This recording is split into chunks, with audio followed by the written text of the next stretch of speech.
Installing 8-Kit into your NA10 server couldn't be easier.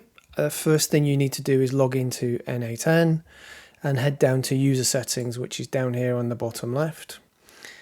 Click settings, and from there you should be able to see the community nodes option. And if we install a community node, the node we're looking to install is NA10 nodes 8-Kit. As soon as I hit install, that will then search for and download the relevant package. And you know that's been successful when you see the actual package appearing under the community node section here. Just to make sure everything's working correctly, if we head back to the main NA10 screen, we can try creating a new workflow. And then when we add a new node and then we search for 8-Kit, we should be able to see the 8-Kit node with all of the actions available to you.